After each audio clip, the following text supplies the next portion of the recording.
قال اللہ تبارک و تعالی فی القرآن المجید ثم ان علینا بیانا۔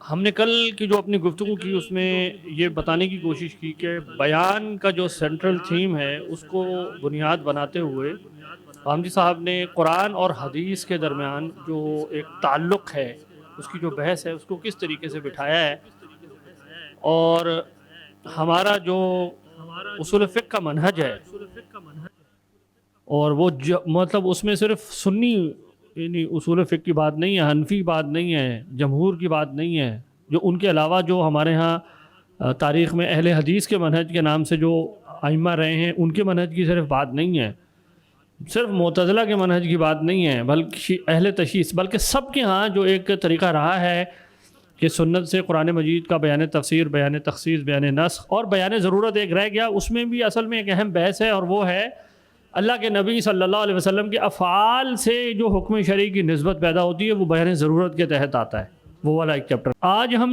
اس چیز پہ بات کرنا چاہتے ہیں کہ اپنے اس موقف کا دفاع کرنے کے لیے غامدی صاحب جو بھی دلائل رکھتے ہیں، عام طور پہ جو بیان کرتے ہیں، یا ہمارے نقد کے اصول کیا ہیں، ہم کس بنیاد پہ سمجھتے ہیں کہ اس میں پرابلمز ہیں اس موقف میں جو ان کے یا ان کے اساتذہ نے اختیار کیا ہے اس پوری بحث کے اندر۔ تو ہماری گفتگو کے آج 3 براڈ عنوان ہوں گے۔ سب سے پہلے ہم یہ دیکھنے کی کوشش کریں گے کہ قرآن مجید میں لفظ بیان یا اس کے مشتقات کس کس طرح اور کس کس تناظر میں استعمال ہوئے ہیں، اور اس کو دیکھنے سے آپ کو انشاءاللہ سمجھ آئے گا کہ ہمارے اصولیین نے لِتُبَيِّنَ لِلنَّاسِ، وہ جو نبی صلی اللہ علیہ وسلم کے لیے بات آئی ہے کہ آپ علیہ السلام قرآن کے مبین ہیں، تو آپ کو سمجھ میں آئے گا کہ یہ صرف لسانیات کا مسئلہ نہیں ہے، بلکہ قرآن کا محاورہ ہے کہ قرآن ایسے ہی اس لفظ کو استعمال کرتا ہے ان تمام چیزوں کے لیے۔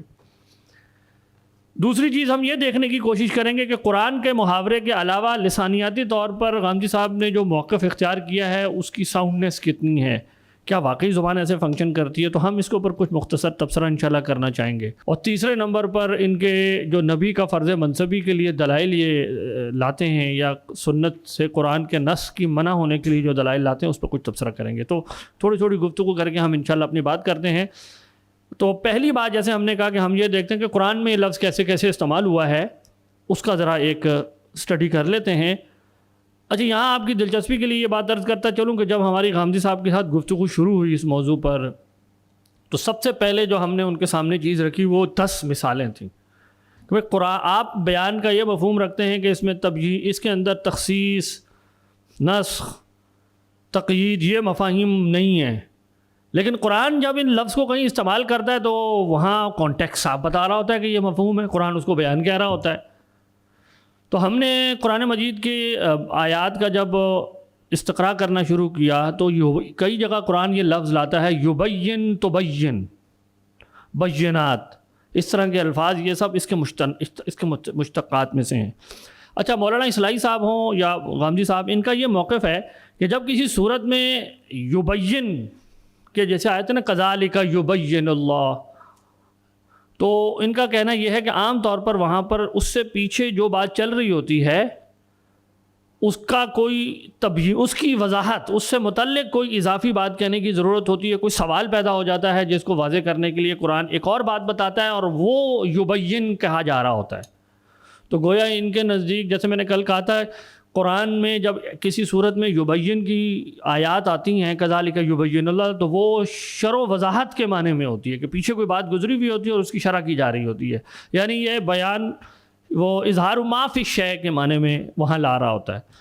تو ہم نے ان کے اس اصول کے پیش نظر انہیں دکھایا کہ آئے دیکھ لیتے ہیں کہ قرآن جب اس لفظ کو استعمال کرتا ہے تو کیسے کیسے کرتا ہے۔ تو ظاہر ہے ہمارا اتنا یہاں وقت نہیں ہے کہ میں 10 کی 10 مثالوں کے اوپر گفتگو کروں، پھر اس کے بعد غامدی صاحب نے جو اس کے اوپر تبصرے کیے، پھر ہماری اس کے رسپانس ہے، وہ ایک لمبی بات ہے۔ میں چند آپ کے سامنے 4-5 کوشش کرتا ہوں، نیٹ اینڈ کلین مثالیں رکھتا ہوں جو بالکل سمجھنے میں آسان ہیں۔ کچھ مثالیں وہ ہیں جہاں غامدی صاحب نے جو جواب دیا ہے وہ ان کے موقف کے مطابق بیٹھ جاتا ہے، لیکن جب آپ اس کو تجزیہ کرنا شروع کرتے ہیں تو پتہ لگے گا کہ اس کے اندر بہت سارے تکلفات اور پریزمپشن فرض کر کے انہوں نے اپنی بات بٹھا تو لی ہے، لیکن وہ اتنی سیدھی نہیں ہے۔ ٹھیک ہے موقف کے ساتھ ہم آہنگی ہوتی ہے، لیکن بعض جگہوں پر تمام تر جد و جہد کے باوجود بھی وہ اپنے موقف کے مطابق اس کو ہمارے موقف مطلب ہمیں یہ سمجھ میں آیا وہ اس میں کامیاب پوری طرح نہیں ہو پاتے. تو میں چونکہ وقت کم ہے تو میں کچھ نیٹ اینڈ کلین مثالیں آپ کے سامنے رکھتا ہوں. سب سے پہلے سورہ بقرہ کے اندر آ جائیے جہاں پر گائے کا واقعہ بیان ہوا ہے. یہ بڑی مشہور مثال ہے اور ہمارے کلاسیکل لٹریچر کو میں بھی اس کے اندر بحث ملتی ہے کہ جب حضرت موسیٰ علیہ السلام کی قوم کو یہ حکم دیا گیا کہ آپ ایک گائے ذبح کر دیں، تو ان کی قوم نے حضرت موسیٰ علیہ السلام سے کہا قالوا ادع لنا ربک یبین لنا ما ہی، یبین لنا ما ہی، ہمارے لیے بیان کیا جائے کہ یہ کیا ہے گائے جس کا آپ نے، کیسی گائے ہے، اس کی تفصیل لائی جائے. تو قرآن نے کہا قال انہ یقول انہا بقرۃ لا فارض ولا بکر عوان بین ذلک ففعلوا ما تؤمرون. یعنی 10 شرائط قرآن نے یہاں عائد کی ہیں. اگر آپ پڑھنا شروع کریں پھر آیا قول، پھر انہوں نے کہا اور بتائیے، پھر آیا انہا بقرۃ صفراء فاقع لونہا تسر الناظرین، پھر کہا بتائیے کیا ہے یبین لنا ما ہی، پھر کہا ان البقرہ تشابہ علینا وانا ان شاء اللہ لمہتدون. قال انہ یقول انہا بقرۃ لا ذلول تثیر الارض ولا تسقی الارض حرث مسلمۃ لا شیۃ فیہا، یعنی سنہری رنگ کی ہو، زمین کو جوتنے والی نہ ہو، جوان ہو، وغیرہ وغیرہ. اس طرح کی نا قرآن نے 10 صفات سے اپنے ابتدائی بیان کی کیا کی ہے بعد میں. پہلے کہا گائے ذبح کرو، اب ظاہر ہے یہ تو ایک گائے ذبح کرو ایک مطلق بات ہے. پھر ان کے سوال شروع ہو گئے، جس کو قرآن نے کیا لفظ استعمال کیا اس کے لیے یبین. اب یہاں 2 امکان ہیں، یا تو ہم یہ کہیں کہ جب پہلی دفعہ انہیں حکم دیا گیا تھا اور اس وقت وہ کوئی بھی گائے ذبح کر لیتے تو حکم پورا ہو جاتا، ایک مفروضہ یہ ہے. لیکن جب انہوں نے سوال کیے تو ان کے لیے سختی قیود بڑھاتا چلا گیا متکلم. تو نتیجتاً اگر آپ یہ فرض کریں کہ ان کو پہلے جو حکم دیا گیا تھا وہ اگر کوئی سی بھی گائے مناسب گائے ذبح کر دیتے تو حکم ادا ہو جاتا، تو اس کو کیا کہتے ہیں جو بعد میں ہوا پھر یہ نسخ ہے. یعنی پہلے عمل کی کچھ صورتیں جو میرے لیے جائز تھیں بعد میں وہ کیا ہو گئیں. اب وہ میں اگر ان کے مطابق ان کا لحاظ کے بغیر عمل کروں گا تو متکلم کی مراد کو پورا کرنے والا نہیں کہلاؤں گا، تو یہ نسخ بن جائے گا. دوسرا امکان یہ ہے کہ میں کہوں کہ جو شب ابتدا میں حکم آیا تھا نا اس سے کوئی حکم ان پر واجب نہیں ہوا تھا، وہ ویٹ کی کیفیت میں تھے، یہاں تک کہ پھر متکلم 1 by 1 صفات لے آیا جس سے ان کو واضح ہو گیا کہ اچھا یہ چیز ہے جو آخر میں اس کو مطلوب تھی. اس کیس میں یہ بنے گا مجمل کا بیان تفسیر. یعنی پہلے جو حکم آیا وہ مجمل تھا، وہ بہت ساری کیفیات کے ساتھ برابر ہر گائے کے ساتھ.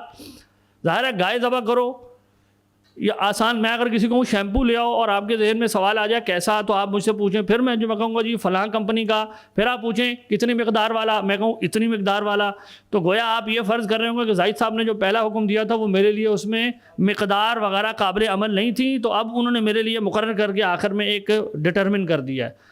تو اس کیفیت میں اصولیین کہیں گے کہ یہ جو آخری حکم تھا یہ جو بعد میں تفصیلات آئیں گی نا یبین کے بعد، یہ کیا بنیں گی مجمل کا بیان.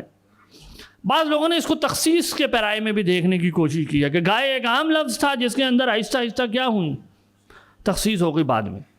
یہ ظاہر ہے سارا کچھ ایک ہی سیشن میں نہیں ہوا، سارا کچھ یہ ایک ہی سیشن میں نہیں ہوا. ظاہر ہے حضرت موسیٰ علیہ السلام نے حکم دیا، قوم نے سوال قائم کرنا شروع کر دیا، آپ نے پھر اللہ تعالیٰ کی طرف رجوع کیا، پھر صفات آنا شروع ہو گئی. تو ہم نے یہاں جو سوال قائم ہوتا ہے اس پورے گفتگو سے کہ یہاں قرآن نے یبین جو پہلا مفروضہ اگر ہم لیں جو کہ اصل میں غامدی صاحب لیتے ہیں کہ جو حکم ان کو دیا گیا تھا اگر وہ اس پہ عمل کر لیتے تو حکم ان کا پورا ہو جاتا، تو اس کا مطلب ہے یہاں یبین کس چیز کو کہا گیا ہے، کیا تبیین ہو رہی ہے، نسخ.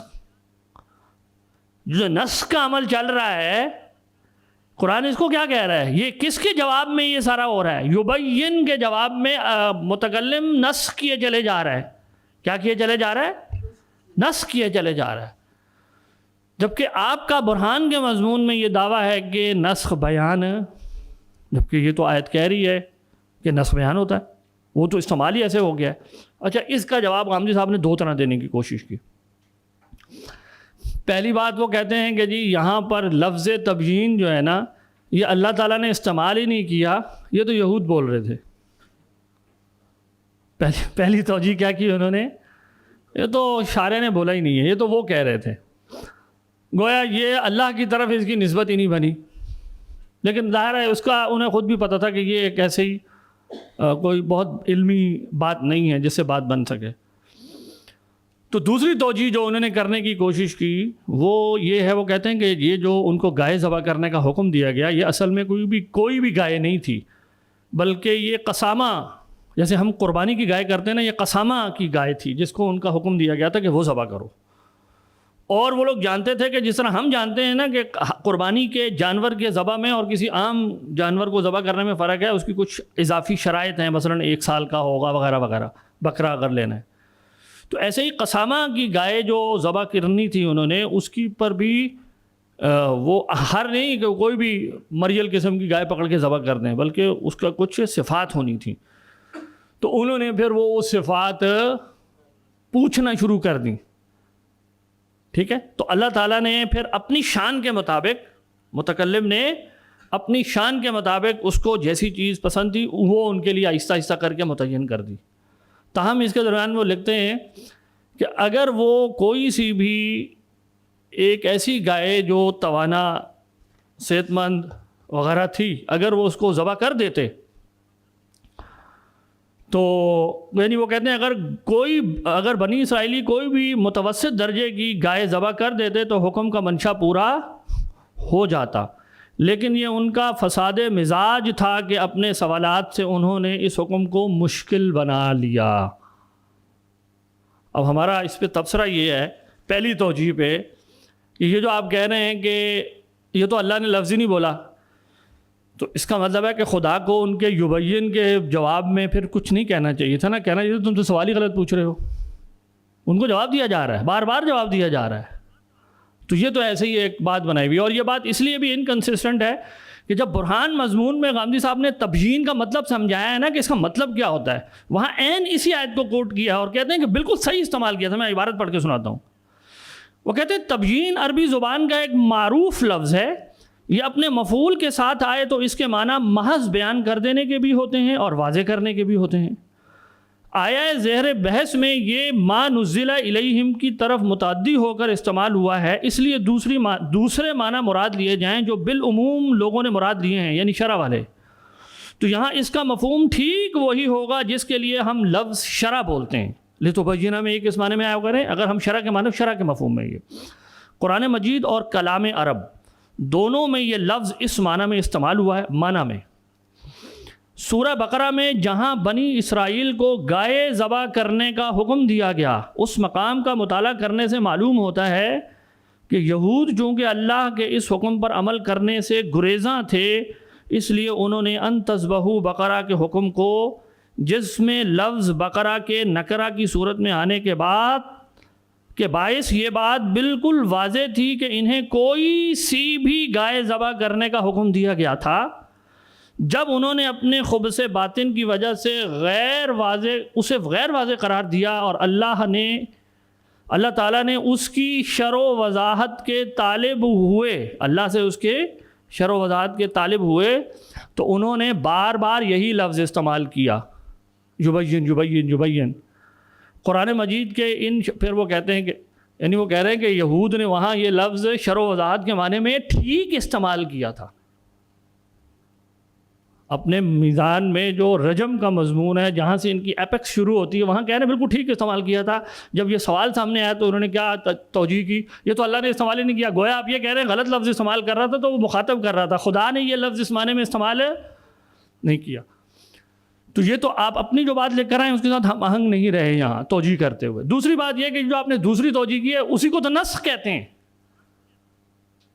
یعنی آپ نے مان لیا کہ اگر وہ کوئی سی بھی متوسط گائے ذبح کر لیتے تو حکم، اور بعد میں انہوں نے کیا کر لیا اپنے لیے حکم کو، تو کچھ صورتیں یعنی پہلے اگر وہ مثلا بعد میں کہا گیا کہ جی وہ گائے سنہری ہونی چاہیے، زمین جوتی ہوئی نہ ہونی چاہیے، یہ بات آنے سے پہلے اگر اس کا مطلب ہے وہ کوئی زمین جوتنے والی گائے بھی ذبح کر لیتے تو حکم ہو جاتا، جب یہ آیت آ گئی، جب یہ حکم آ گیا کہ نہیں زمین جوتنے والی نہیں ہونی چاہیے، سنہری ہونی چاہیے، اب اگر وہ غیر سنہری کو کریں گے حکم پورا ہوگا؟ اب نہیں ہوگا۔ تو اس کو نسخ کہتے ہیں کہ ایک چیز جو اس کا پہلے جواز ہو وہ بعد میں جواز ختم ہو جائے، کوئی چیز واجب ہو بعد میں غیر واجب ہو جائے، کوئی چیز پہلے حرام ہو وہ بعد میں جائز ہو جائے۔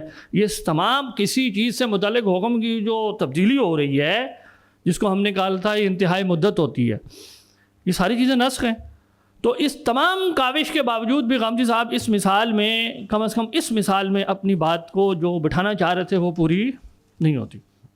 میں نے کہا بالکل نیٹ اینڈ کلین مثالیں دوں گا آپ کو۔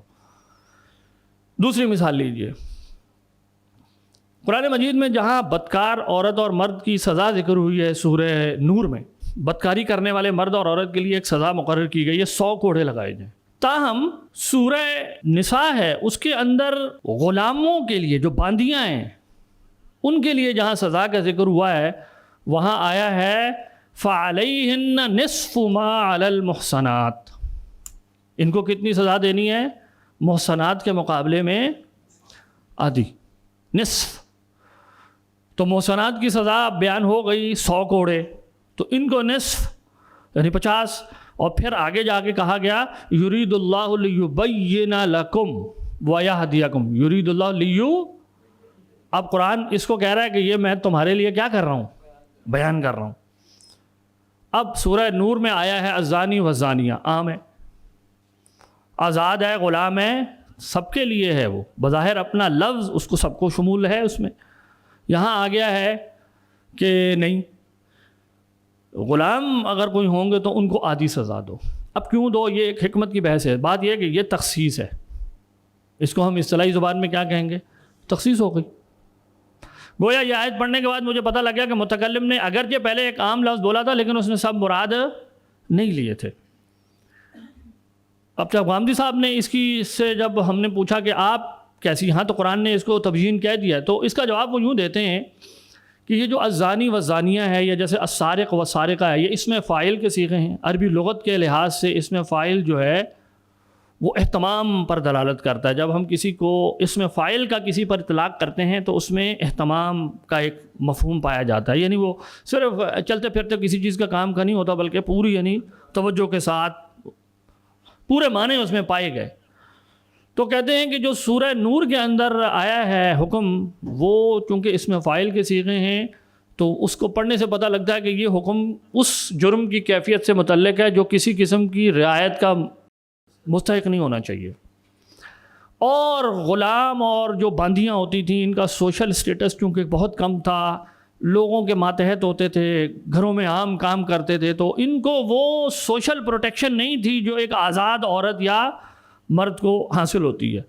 تو چونکہ آزاد عورتوں کے مقابلے میں انہیں وہ سوشل پروٹیکشن نہیں تھی، سیگریگیشن بھی کم تھی، دے ور more expose to society, vulnerable تھے، تو اس لیے قرآن مجید نے ان کے لیے حکم میں باندیوں کے لیے تخفیف کر دی۔ تو یہ گویا پہلے دن ہی سے امپلائڈ تھا کہ وہ حکم زانی و زانیہ کن کے لیے ہے؟ جو کسی رعایت کے مستحق نہیں ہے۔ اور ان کے پاس گویا جیسے وہ ہم عوارض اہلیت میں نہیں کہتے کہ ان کے پاس پہلے دن سے ہی گویا ایک عذر موجود تھا، تو اللہ تعالیٰ نے دوسری جگہ آ کے اس عذر کا بیان کر دیا ہے، تو وہ پہلے سے مفہوم تھی وہ بات۔ یہ تخصیص کے لیے شرط لگاتے ہیں کہ تخصیص تب تخصیص ہو سکتی ہے جب بعد والا حکم پہلے والے کے اندر ہی کسی طریقے سے پڑھا جا سکے۔ اس کے لیے وہ کبھی کہتے ہیں کہ یا وہ لفظ کے اندر قرینہ موجود ہونا چاہیے، یا سیاق کلام کے اندر ہونا چاہیے، یا وہ عقلی دلالت سے قابل اخذ ہو، یا مثال کے طور پر وہ متکلم کی کوئی اصطلاح ہو، عادت ہو، وہ اسی طرح بولتا ہے کہ ناس بول کے سب لوگ مراد نہ لیں، بعض مراد لے لیں وغیرہ وغیرہ۔ تو وہ کہتے ہیں کہ یہ ایک ایسا قرینہ ہے جو پہلے سے موجود تھا، تو لہٰذا بعد میں جو بات آئی ہے وہ ہمارے یعنی ان کے مفہوم میں شرح و وضاحت بن گئی۔ ہم اس کے اوپر جو ہمارا تبصرہ ہے وہ یہ ہے کہ کس جرم میں کتنی سزا ملنی چاہیے، ہمارا سوال اس سے متعلق ہے، اس سے نہیں ہے کہ اس کو تخفیف ہونی ہے یا نہیں ہونی۔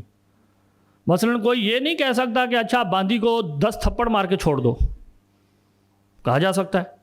قرآن نے اس کا ایک حکم مقرر کیا ہے، 50 کوڑے۔ اور آپ کو معلوم ہے کہ یہ جو اس طرح کی تعینات ہوتی ہیں کہ فجر میں 2 رکعتیں پڑھنی ہیں، یہ قابل قیاس یہ نہیں ہوتی، یہ تقدیرات، شرعی تقدیرات ہیں یہ، کہ 100 مارنا ہے بھائی 110 کیوں نہ مارو، 99 کیوں نہ مارو. ہم کہتے ہیں نہیں بھائی شارع نے مقرر کر دیا. یہ کسی اصول پہ آپ متفرع کر کے یہ 100 نہیں ڈٹرمن کر سکتے، حدود میں ایسا ہی ہے. تو 50 کوڑا ایک ایسا حکم ہے جو کوئی مجتہد اپنے قیاس سے مقرر کر کے ساروں کے اوپر جاری نہیں کر سکتا. وہ یہ کہہ سکتا ہے اچھا میرا، یعنی اگر میں اس کو ویسے چھوڑ دوں، بعض اوقات قیاس کر کے وہ کر لیتا ہے کہ میرے خیال میں یوں ہونا چاہیے. وہ تب ہوتا ہے جب کوئی حکم مجمل ہو، جیسے مائع کثیر ہے. اب ایک مجتہد مائع کثیر کی ڈیفینیشن کر دے کہ جی وہ 10/10 کا جو پاؤنڈ ہے نا وہ مائع کثیر ہوتا ہے، اس سے چھوٹا نہیں ہوتا. یا مائع کثیر وہ ہوتا ہے کہ ایک طرف اگر میں ہاتھ ماروں دوسری طرف ہلے تو یہ مائع کثیر ہے. مثال کے طور پہ ایک بات کر رہا ہوں، لیکن وہ سب کے لیے اس کو متعین نہیں کر سکتا. یہ حدود کے معاملات تو اللہ تعالیٰ کی طرف سے فکس ہوتے ہیں. تو کیا غامدی صاحب اس بات کے قائل ہیں کہ کیا یہ کہنا چاہتے ہیں کہ آج اگر ہم چاہیں تو کوئی اور سزا مقرر کر لیں 50 کوڑوں کے بجائے؟ اگر آپ یہ نہیں کہہ رہے، آپ کہہ رہے ہیں اللہ نے مقرر کر دی ہے، تو ہمارا سوال تو اسی سے متعلق ہے. یہ تخصیص ہے، یہ ایک ایسا حکم ثابت کیا ہے جس کو مجتہد اپنے قیاس سے معلوم نہیں کر سکتا. اور قیاس سے اس لیے بھی نہیں کر سکتا کہ دیکھیں اس کی یہ جو وصف ہے نا غلام ہونا، اس کا کس چیز میں کتنا اثر ظاہر ہوگا یہ قابل قیاس نہیں ہے. مثال کے طور پہ کیا کوئی کہہ سکتا ہے کہ اگر غلام یا باندی چوری کرے تو اس کو چور کی سزا کی آدھی سزا دو؟ کیا شریعت نے لحاظ کیا ہے اس کا؟ یا اور بھی شریعت کے جو احکام ہے، کیا ہر جگہ غلام یا باندی ہونے کا اثر یہ ہے کہ نصف؟ نہیں. تو اس کا مطلب ہے شارع نے اگر یہاں اس کا لحاظ کیا ہے تو اس کو آپ قیاس کسی اور جگہ سے کھینچ کے لا کے 50 فکس نہیں کر سکتے. تو اس میں ٹیکنیکل پوائنٹ یہ ہے کہ یہ کہہ دینا کہ وہ رعایت کے مستحق تھے، مان لیا، ہم نے آپ کا سارا آرگومنٹ مان لیا، بات یہ کہ یہ 50 کہاں سے آیا ہے؟ یہ حکم تو قابل قیاس نہیں ہے.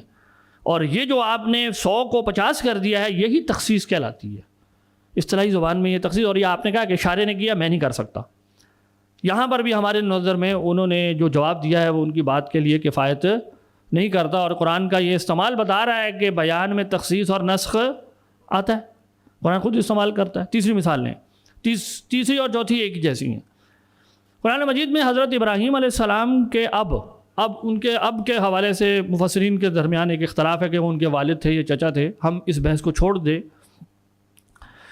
ان کے بارے میں یہ بات آتی ہے کہ آپ پہلے ان کے لیے استغفار کرتے رہے، ٹھیک ہے، اور پھر اس کے لیے جب بعد میں آپ پر واضح ہو گیا کہ یہ اللہ کا دشمن ہے، فلما تبین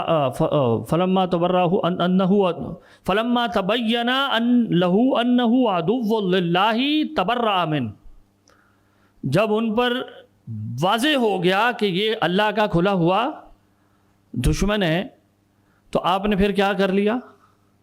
یہاں لفظ کیا استعمال ہوا ہے؟ فلما تبین. گویا حضرت ابراہیم علیہ السلام ایک خاص وقت سے پہلے تک ان کی، جن کے لیے وہ استغفار کر رہے تھے، ان پر یہ بات پوری طرح واضح، وہ اللہ سے پر امید تھے کہ میں دعا کروں گا تو اللہ تعالیٰ کی جناب میں کہ اس کو ہدایت مل جائے. لیکن جب انہیں پتہ چل گیا کہ یہ شخص تو انر سیلف میں اس پر بات پوری ہو گئی ہے اور یہ اب صرف مقابرہ کر رہا ہے، تو آپ نے استغفار بند کر دی اور کہا تبرأ منہ، برات کا اظہار کر دیا. ٹھیک ہو گیا. یہاں پر نقطہ یہ ہے کہ ایک ایسی چیز جو کسی شخص کے گمان غالب کو بدل دے، کسی حقیقت کے بارے میں، قرآن اس کو کیا کہہ رہا ہے؟ تبین. یاد کریں کل ہم نے کیا بات کی تھی؟ نسخ، گمان غالب ہی میں تبدیلی جو علمی کیفیت ہے اس کا نام ہے.